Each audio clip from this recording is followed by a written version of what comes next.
ये घटना है सन 2009 की, जब अमेरिका के रहने वाले बिली ओवेंस के सर में अचानक से दर्द होने लगा और उनके नाकों से खून आने लगा। उन्होंने अपनी पत्नी के कहने पे डॉक्टर से चेकअप करवाया तो वो सुन के हैरान हो गए कि उन्हें नाक का कैंसर है। डॉक्टर्स ने कहा कि इनका ऑपरेशन करना पड़ेगा, पर ऑपरेशन के बाद भी सिर्फ 10% ही बचने के चांस है, क्योंकि कैंसर बहुत ज्यादा फैल चुका था। ऑपरेशन के बाद उनके आधे चेहरे के साथ साथ उनकी आंख भी निकालनी पड़ी और वो कैंसर सर्वाइव कर गए। लेकिन आलम आज ये है कि अपना वो एक हाथ मुंह में डाल के आंख से निकाल लेते और इसी लुक के कारण उन्हें मूवियों में ज़ॉम्बी का रोल दिया जाता है।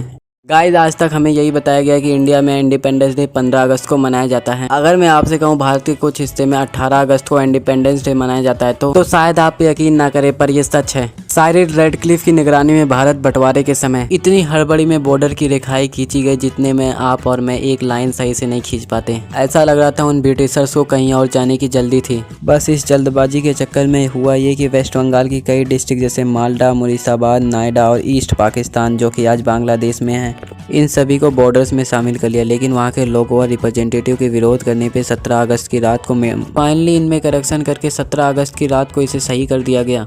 तब से यहाँ पर 18 अगस्त को इंडिया इंडिपेंडेंस डे ऐसे कंक्लूजन डे के रूप में मनाया जाता है। और ऐसे ही अमेजिंग फैक्ट देखने के लिए हमें लाइक एंड सब्सक्राइब करना मत भूलिएगा। गाइज, ये सब तो आप जानते होंगे कि महात्मा गांधी जी ने प्रधानमंत्री पद के लिए जवाहरलाल नेहरू के नाम पर मोहर लगा दिया था। लेकिन अचानक से ऐसा क्या हुआ कि बंटवारे का समय आते ही वो नेहरू के बजाय जिन्ना को प्रधानमंत्री बनाना चाहते थे। जी हाँ गाइज, जब 16 अगस्त 1946 को मुस्लिम लीग ने डायरेक्ट एक्शन डे मनाने का ऐलान किया तो पूरे देश में दंगे भड़क उठे और केवल 2 दिनों के अंदर कोलकाता में 4000 से ज्यादा लोगों को अपने जान से हाथ गंवानी पड़ी। हजारों लोग बेघर हो गए और उस समय पूरा देश सांप्रदायिकता के आग में जल रहा था। ऐसे में तमाम बड़े नेता शांति की कीमत पे विभाजन के लिए तैयार होते जा रहे थे। तब विभाजन से बचने के लिए गांधी जी ने एक रास्ता सुझाया कि जिन्ना को प्रधानमंत्री बना दिया जाए। लेकिन कांग्रेस ने इस फैसले को खारिज कर दिया और गांधी जी ने नाराज होकर बोला, अब कांग्रेस में मेरी कोई सुनता ही नहीं है।